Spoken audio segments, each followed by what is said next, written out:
Samedi 8 janvier 2022, actuellement, il est 21h à Togo, où vous nous recevez sur satellite Eutelsat 16A ou sur le canal 33, l'RL TV ou sur TV Orange Canal 8. Si vous êtes en Gambie, vous nous recevez sur le canal 28 en Gambie, ou bien si vous êtes sur les réseaux câblés ou sur l'application l'RL TV. Bonsoir, amis téléspectateurs, comme nous avons l'habitude de vous servir tous les samedis, votre émission préférée avec votre serviteur Seydina Tange Tandian Serigne Saliou qui vous présente l'ensemble de l'actualité de la semaine dans Journal People de la semaine. Mbokki téléspectateurs yi ñu ngi koy defee ab samedi bu jot su ñaar fukki waxtu ak benn jotee fii ci canal 33 l'RL TV mbaa canal 8 TV Orange mbaa canal 28 foofu ca Gambie mbaa canal Eutelsat 16A muy satellite ba foofu ca Togo et partout à travers le monde mbaa ñi nekk ci réseau câblé yi mbaa nekk ci application l'RL TV ay samedi bu jot ñi indi leen lépp loo xamante ni jot na fi ruus ci ay xibaar ñu faram fàccal leen ko leeral leen ko tasal leen ko ba askan bi fépp fu waay mën a nekk dénk ñu nopp mën a am lu ko leer ci information yu jot am ci ayu bés bi muy seen journal People de la semaine nee naa leen jamono ji mooy émission boo xamante ni moom la ñu gën a seetaan partout à travers le monde ndaxte nee nañu mooy émission bi leen yee ndaxte mooy émission boo xamante ni lépp loo xamante ni lëndëmoon na ci seen bopp wala jaaxaloon noo leen ci askan bi ñoom suñu seetaanee journal People lépp daf leen di leer ku nekk da ngay mën a xam fan nga féete ndaxte journal People mooy émission boo xamante ni moo fi toogal askan bi journal People mooy émission boo xamante ni toogalu fi ma Samba toogalu fi ma Dàmb lenn rek ko ñor maanaam mooy lépp loo xamante ni jëm na ci wàllu dëgg lépp loo xamante ni jëm na ci wàllu manipulation da koy dindi da koy xeex lépp loo xamante ni jëm na ci wàllu intimidation day taxaw xamal leen ni que carrément que li intimidation la moo tax ñu indi leen seen journal People tous les samedis à partir de 21h ak seen présentateur préféré du kenn ku dul Seydina Tange Tandian mu Serigne Saliou kon mbokki téléspectateurs yi noonu la ñuy daloo yéen ci samedi tey ji taskatu xibaar yi métier bu noble ngeen yor dëgg la ku siiw yéen a ku siiwal dëgg la ku yàqu yéen a ku yàq dëgg la man li may laaj fi ñu koy tàmbalee dañuy dem ci coowal Senelec nag suñ ko waxee xam nañu Senelec suñ ko waxee xel yëpp day dem ci wàllu électricité xel yëpp day dem ci wàllu énergie xel yëpp day dem ci wàllu économie ndaxte dëkk boo xamante ni tey amul électricité amul énergie yaakaar naa ne dëkk boobu dox jamono ji nag dañuy am benn coowal Senelec boo xamante ni dafa dox ci diggante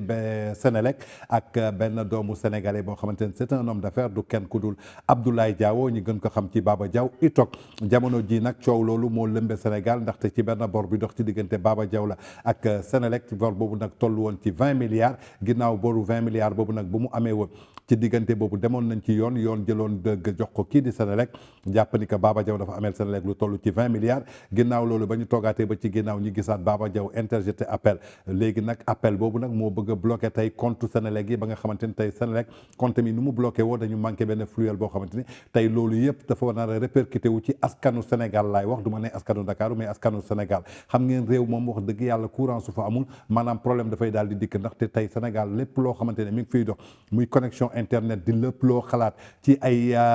jumtukaay yoo xamante ni ñi ngi koy liggéeyee tey ci Sénégal yaakaar naa ni courant moo koy doxal tey nag coow loolu nag nga xamante ni dox na ci diggante Baba Diaw itok ak Senelec moom la leen journal People indil ay leeral yoo xamante ni tey pour askan bi xam lan moo dox ci diggante kii di Baba Diaw itok ak waa Senelec tey ba tey suñu gëstu suñu sukkandikoo kii di Abdoulaye Diaw ñi gën ko xam ci Baba Diaw itok jàpp leen dafa yoral ni Senelec ci lu toll ci 20 milliards nag suñ ko waxee mooy ñaar fukki milliards la war a fay waa Senelec dëgg bi nag du len lu dul kii di itok nag suñ ko nee moo livré woon benn fluel nag su ngeen déggee benn produit la boo xamante ni dafa jëm ci wàllu hydrocarbure jëm ci wàllu électricité fluel boobu nag mauvaise qualité la woon maanaam baaxul woon fluel boobu nga xamante ni kii di Baba Diaw itok livré woon na ko kii di Senelec dafa endommagé woon ay machine waa Senelec yu bëre ba provoqué une perte matérielle boo xamante ni biñ ko estimé xayma ko toll na si ñaar fukki milliards muy 20 milliards de francs CFA 20 milliards nag yaakaar naa ni du xaalis bu ndaw nee naa leen benn milliard tey suñ ko doon jëfandikoo tey chaque jour nga ciy génnee fukki junne di ko lekk maanaam jàppal ni ko juróom benn fukki at ngay duré pour benn milliard boobu jeex jàppale ni ko rek kii di Baba Diaw li mu yàqaloon Senelec toll woon na ci ñaar fukki milliards muy 20 milliards de francs muy benn contentieux boo xamante ni dañ ko suspendroon après élection présidentielle yi Macky Sall jamono jooju pour benn solution à l'amiable comme jamono jooju moom ci boppam moo woowoon ñaari structures yi muy Sénélec ak kii di Abdoulaye Diaw ñu xamee ko Baba Diaw mu yor société boobu di ITOC muy société sénégalaise bi ak société Sénélec boobu ñu accepté woon tout de laisser malgré ci 20 milliards yooyu ginnaaw perte yi nga xamante ni provoqué woon nañ ko te kenn tegu ko woon ku dul société bii nga xamante ni Baba Diaw ITOC moo ko moom te livré woon Sénélec benn filiale boo xamante ni dara baaxu ci suñu sukkandikoo ci audit technique boobu nga xamante ni amoon na jamono jooju kii di Baba Diaw da doon réclamer lu toll ci juróom-ñetti milliards société boobu nga xamante ni mooy Sénélec jàppale ni que bu mu livré fluel bi moom livré na leen fluel boobu dara baaxu ci fluel bi endommagé na ay machine waa Sénélec ba mu yàqal leen lu toll ci 20 milliards ba noppi Baba Diaw delluwaat di laaj waa Sénélec lu toll ci 8 milliards loolu moo indi scandale boo xamante ni déclenché woon nañ ko muy société bi nga xamante woon ni au moins yaa ngi yoral Sénélec 20 milliards nga taxaw di ko laaj 8 milliards c'est là la question ensuite foofu la ITOC jógee pour bañ a digérer perte bi nga xamante ni ci moom la jógee ci marché boo xamante ni pertoon na ko foofu ca SAR Baba Diaw nag yaakaaroon ni que président Macky Sall intervenirul woon ci profit am dans ses répartitions sur les marchés du SAR jàppale ni que moom it Baba Diaw dafa amoon ay pas action foofu ca SAR mais ginnaaw ba mu ko pertee nag après mënul digérer loolu si la dellu di laaj waa Sénélec 8 milliards Sénélec ne ko naka nga ma mën a yorlee 8 milliards ma naka laa la mën a yorlee 8 milliards yow nga yoral ma 20 milliards ba pare tey nga taxaw di ma laaj 8 milliards ndaxte yaa ma livré fluel boo xamante ni dara baaxu ci mu endommagé samay machine yooyu laa waroon joxe Sénégal électricité mooy jamono kuy xamante bi ngeen doon dégg ngeen xam ne courant bi ngi doon coupé guddeeg bëccëg kenn tegu ko woon Sénégalais yi ku dul kii di société boobu di ITOC kii Baba Diaw ITOC moom ko ginnaaw loolu nag bi ñu jógee foofu depuis boobu gis na Baba Diaw gis na ni que fromage am bu mu amoon ci SAR amatu ko ndaxte action yu mu amoon ci SAR doxatul tey suñu sukkandikoo ci puissance financière am bu njëkk ku nekk xamoon na Baba Diaw bokkoon na sur les multimilliardaires du Sénégal mais comme lu ñuy wax rek en matière de business y a des hauts y a des bas jamono ji xam nañu société am dafa gis ay bas entreprise am yi doxatul day traverser ay crise financière moment yi ñu nekk loolu moo tax tey Baba Diaw ñëw joxe waat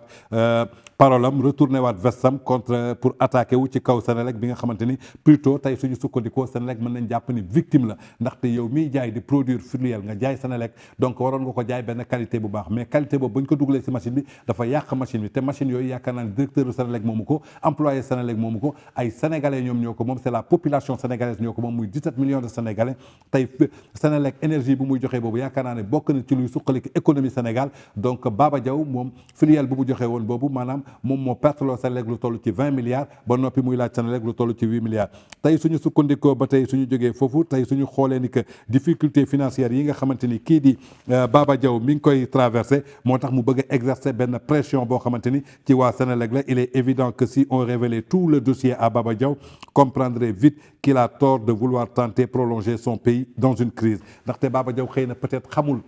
actualité bi nu mu demee wala problème yi naka la demee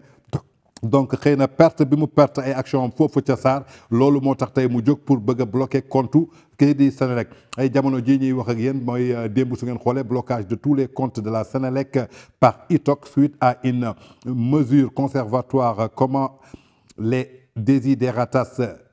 d'une personne risque de plomber tout le pays tey nañu jàpp ni que tey ay désiderata's u kii di Baba Diaw rek moo nar a plomber Sénégal yëpp ci lëndëm boo xamante ni kurus lay doon dara du dox dara du dem donc daal nañu jàpp ni que daal jamono ji scandale bi nga xamante ni dox na ci diggante Baba Diaw ITOC ak Sénélec sénégalais yi ñoom ñoo ci nar a jooy sénégalais yi ñoom ñoo ci nar a sonn ndaxte jamono ji ñi ngi jógee post Covid ñi war a relever waat suñu économie ñëpp war a liggéeyaat gars yi war a soxla courant tey Baba Diaw mi ngi noonu tey pro scandale am ak plainte boobu moo tax tey ñu bëgg a bloquer compte Sénélec ba nga xamante ni Sénélec tey dootul mën a utiliser xaalis ba nga xamante ni dina mën a ravitailler askanam ci loo xamante ni jëm na ci wàllu énergie loo xamante ni jëm na ci wàllu électricité tey ba tey suñu sukkandikoo ci l'affaire du fluel frelaté opposant la Sénélec et l'International Trading Oil and Commodity ITOC ñu dippee ko ITOC muy société de négoce de pétrole brut de l'homme d'affaires Abdoulaye Diaw di Baba Diaw datant depuis 2010 est revenu au devant de la scène au gré d'une mesure conservatoire du juge du tribunal de commerce de Dakar. La décision de justice visant à bloquer 7,5 milliards de francs CFA environ des comptes de la Sénélec est en train d'occasionner des conséquences extrêmement graves. Sénélec ayant les mains liées se trouve dans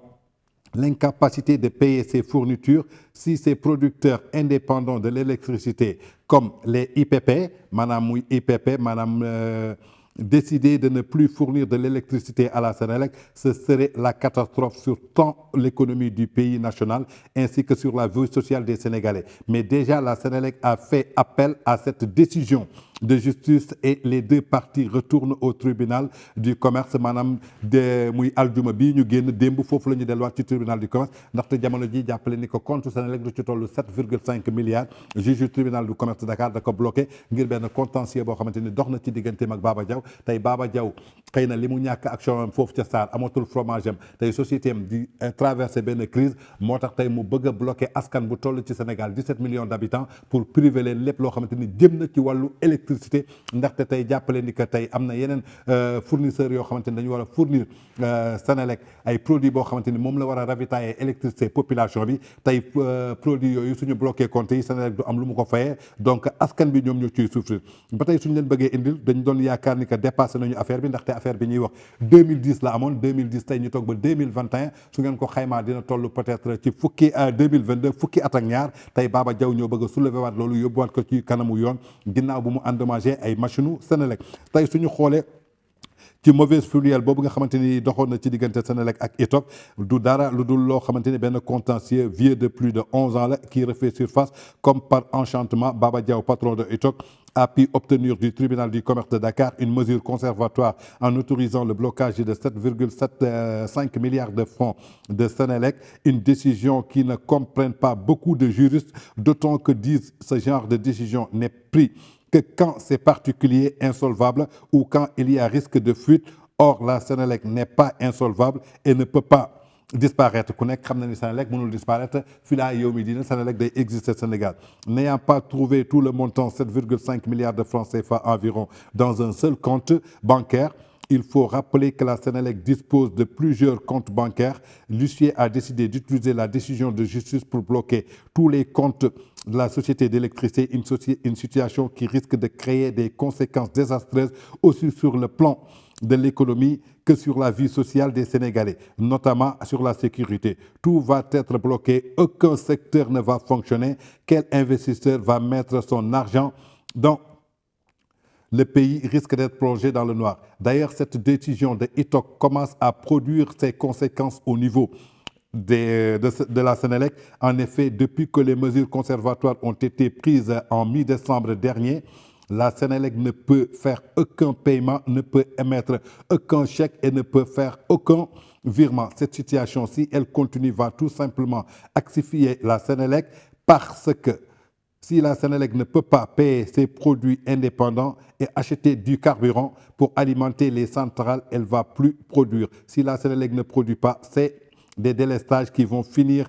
par un arrêt total de la production. Donc loolu yëpp xam ngeen su amee ba nga xamante Senelec mënatul am ay chèques yu mu signé mënatul am ay virement bancaire mën a jënd carburant boo xamante ni tey dina jox ay centrale am dañuy xam ne ay coupure kuy kamat mooy amaat ci dëkk bi te coupure kuy kamat yooyu su amee déjà dëkk bi dina lëndëm insécurité dina gën a sax ci biir dëkk bi donc loolu yëpp dara indiw ko lu dul benn contentieux bi nga xamante ni dox na ci diggante Baba Diaw ITOC société boobu nga xamante ni moom moo livré woon fluvial bu baaxul bi endommagé mu machine Senelec yi tolloon ci 20 milliards moo doon réclamé waat Senelec lu toll ci 8 milliards tey suñu sukkandikoo ci li IPPV maanaam sauve les immeubles pour le moment.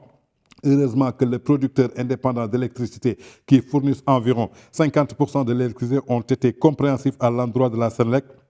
et continuent d'assurer la fourniture de l'électricité. Mais le jour où ils n'en pourront plus, ils arrêteront de fournir de l'électricité à la Senelec. 7,5 milliards de francs CFA de la petite monnaie pour la Senelec. Donc tey nañ jàpp ni IPP yi doon sax ñu doon fournir Senelec lu toll ci 50% ñoom am nañu compréhension pour fournir Senelec maanaam ba nga xamante ni population bi dinañ ci mën a am mais quant à Baba Diaw di un citoyen sénégalais di doomu Sénégal tey di liggéey Sénégal je crois que waroon na nekk benn patriote ba nga xamante ni tey war na xool lan moo war a lool askan bi même su dee Senelec daf ko yoral tribunal da koy fay ndax xam ne Senelec société la boo xamante ni mi ngi ci Sénégal du mës a disparaître chaque fois de fii rek dina am ay mesures yoo xamante ni mën nañ ko jël même suy moratoire peut-être ci xool nu ñuy régler contentieux mais tey suñu continuer ci décision de justice bi yaakaar naa ni tey lii dafa jëm ci loo xamante ni dafa bëgg a gàkkal nguuru Macky Sall ndaxte coupure courant yi suñuy sénégalais yu bëre du ñu rendre compte que Senelec moom moo am benn divergence ak benn fournisseur bi ñuy naan Baba Diaw muy un sénégalais lépp dañ koy xëppaat ci kaw président de la République donc je crois que quand on est est patriote dans un pays quand on aime son pays tey am na yoo xamante ne tey da ngay xool lan laa war a mën a defal sama réew naka laa war a mën a jàppale sama réew mais tey yaakaar naa doo xool loo xamante ne tey day indi danger dafay indi maanaam tension sociale ci biir dëkk bi tey ñu koy def donc daal nañ jàpp ni que daal jamono ji Senelec problème bi ko opposé digganteem ak kii di Baba Diaw Itok nañu jàpp ni que daal injustice la boo xamante ni Senelec mi ngi koy subir donc ñu ngi lancé waat un appel à son excellence monsieur le président de la République Macky Sall tu es le chef suprême de la nation tu es le chef de tous les Sénégalais tey yaakaar naa ni bépp problème boo xamante ni am na ci Sénégal mën nga ci alerter xool naka ngay def ba mu saafarawu ndaxte Baba Diaw aussi foog mu reculer wu ndaxte tey jii Sénégalais su ñu amul électricité économie sénégalaise mooy perte économie sénégalaise su perte rek am na sénégalais lambda yoo xamante ni du ñu comprendre tey dañuy jëlaat faute bi yëpp teg ko ci sa yow maanaam si sa biir mandat am na ñoo xamante ni tey dañ ko bëgg a gàkkal muy le président de la République tey ba tey yaakaar naa ni suñu sukkandikoo ci Senelec ak Itok maanaam appel boo xamante ni def nañ ko démb en tout état de cause Senelec a fait appel dans cette décision de justice et pour les deux parties retourne au tribunal du commerce de Dakar maanaam vendredi lañ demoon tribunal donc ñi ngi xaar juge lan lay décider en tout cas daal jàppale ni que problème mu Senelec ak Baba Diaw Itok noonu la demee du dara nag lu dul benn contentieux boo xamante ni dox na seen diggante te contentieux boobu dara indiwu ko lu dul fluel bi nga xamante ni société Baba Diaw moom moo ko livré woon kii di Senelec muy fluel bu baaxul endommagé machine u Senelec yi toll ci 20 milliards ba tey suñu sukkandikoo ci wàllu Senelec yooyu ñi ngi fàttaliku fii amoon na ay jamono kii di leaderu Pastef di Ousmane Sonko moom ci boppam moo doon accusé kii di Baba Diaw de blanchiment naka la doon accusé Baba Diaw nee na Baba Diaw dafay def blanchiment ba pare day def ay fraude fiscale par voie légale pour 100 milliards de francs loolu nag du samay kaddu kii la nga xamante ni di Ousmane Sonko leaderu Pastef ndaxte su ko waxee peut-être am na fu mu ko teg ndaxte Ousmane Sonko jamono jooju mi ngi woon foofu impôt et domaine donc xam na naka lañ doon fayee impôt naka la doon fayee tax Ousmane Sonko lu mu wax Abdoulaye Diaw dit Baba Diaw et son fils Moussa Diaw sont actionnaires d'Adax aujourd'hui buy Orix maanaam société bi ñuy wax Orix moo doonoon Adax mën nañ jàpp ni que kii di Baba Diaw ak doomam bi di Moussa Diaw ay actionnaires lay ci nee na vous n'en êtes pas à votre première tentative de blanchiment de fraude fiscale à travers la loi. Il y a un an, à l'occasion de l'adoption de la LFR 2018, le gouvernement avait institué un prélèvement sur les opérations de consignation de produits pétroliers et d'avitaillement en hydrocarbures des navires battant pavillon étrangère. J'ai dénoncé ici cet impôt qui était taillé sur mesure pour la société suisse Adax Énergie, coupable de fraude fiscale du samay kaddu nag muy kaddu Ousmane Sonko yoo xamante ni moom moo ko relevé woon xamoon na ni que kii di Baba Diaw ak doomam boobu di Moussa Diaw dañ doon def ay fraude fiscale lu toll ci 100 milliards nee na prélèvement boobu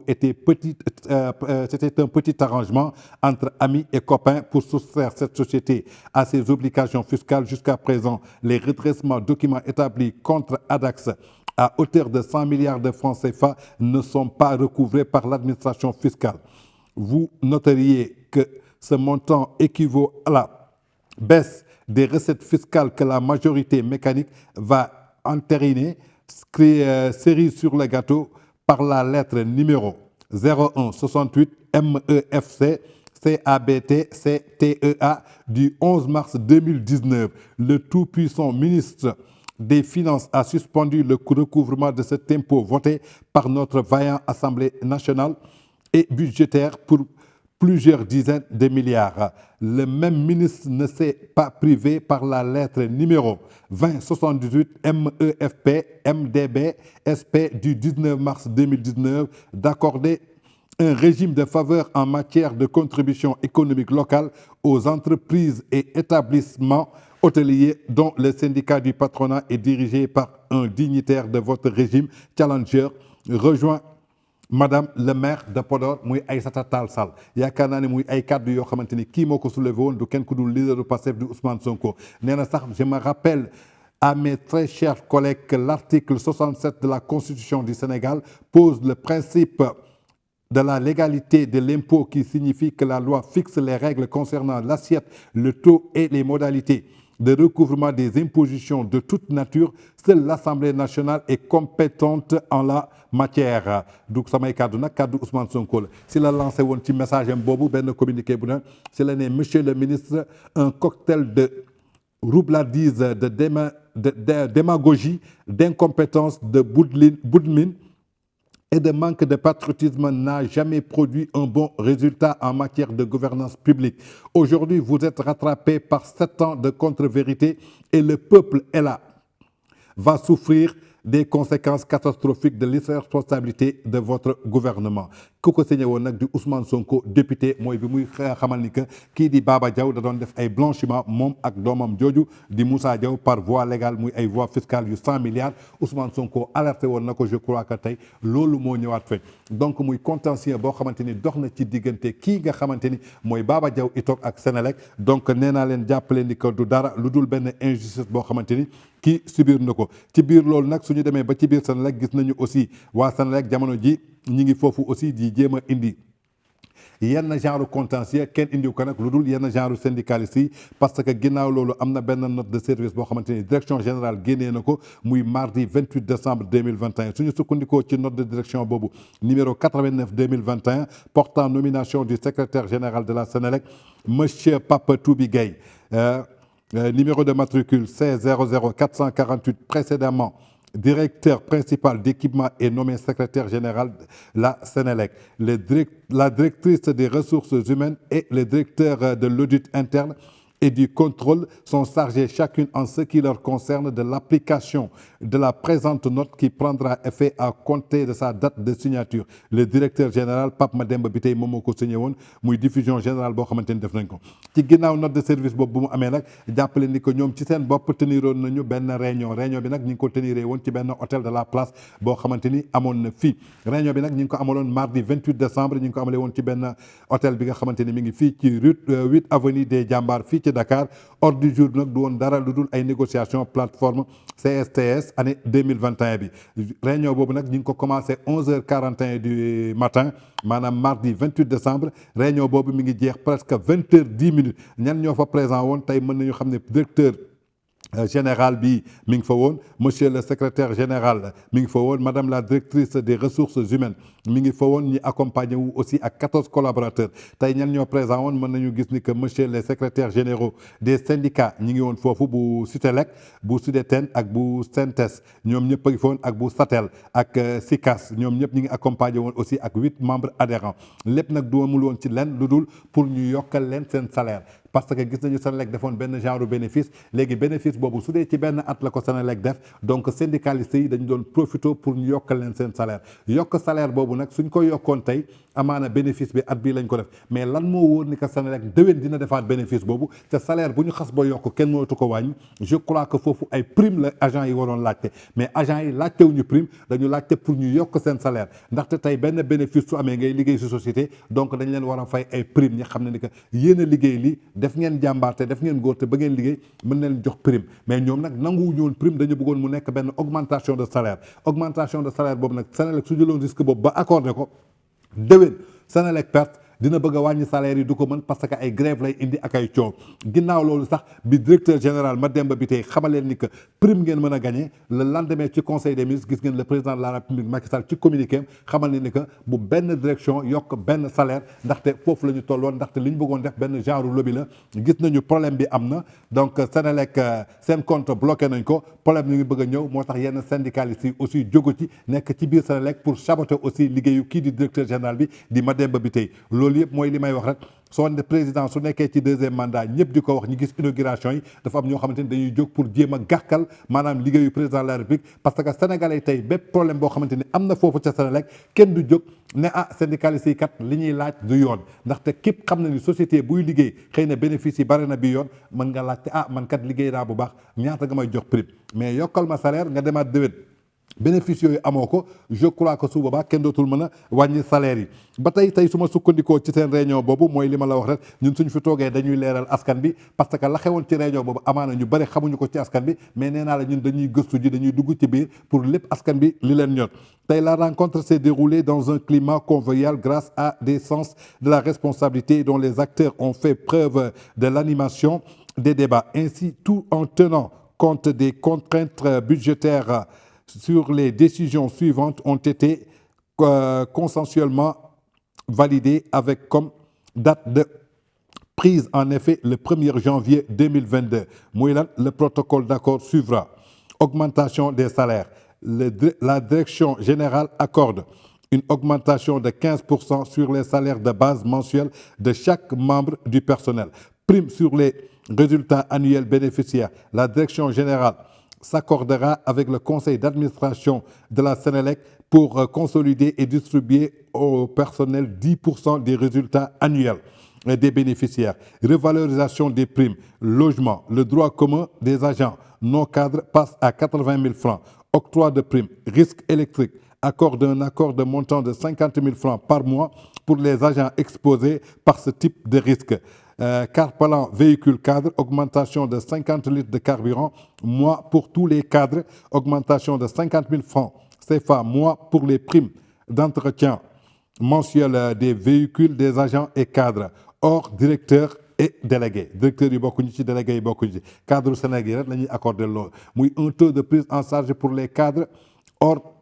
directeur et délégué maanaam suñ ko xaymaa dina toll ci 40%. Auparavant, le taux était respectivement entre 60 et 40%. Les enveloppes allouées au Carpalan sont portées de 15 millions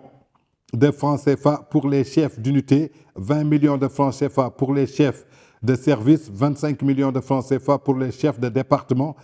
40 millions de francs pour les directeurs et délégués. tey Carpalan véhicule suñu xoolee ci agent yoo xamante ni jëm na ci ay mètres lépp loo xamante ni jëm na ci enveloppe boo xamante ni alloué nañ ko kooku jëm ci Carpalan maanaam porté woon ci 500 millions de francs CFA tey muy yeneen point yoo xamante ni plateforme bi suñu xoolee ci tableau bii nga xamante ni moom laa leen di proposer muy en PDF tey muy direction générale engagé wu na liggéey ak de concret avec CSTS bii nga xamante ni éventuel avec des autorités et de l'État et mieux prendre en charge les contraintes exposées sur chaque point du tableau présentes ci-dessus ba tey muy loo xamante ni am na fi muy loo xamante ni seen réunion bi amoon le mardi 28 décembre 2021 la ñu defoon foofu ci benn hôtel de la place nee naa leen hôtel bi mi ngi nekkoon fii ci Dakar nekk ci 8 avenue des Jambar nekk foofu ca Dakar réunion bi ñu ngi ko teniroon 11h40 mu jeex 20h10 donc loolu yëpp lañ ciy jël kan moo ko signé du kenn ku dul Serge Louis Déthié Cissé muy secrétaire général syndicat des cadres de la Sénélec. Ku siiw yéen a ko siiwal dëgg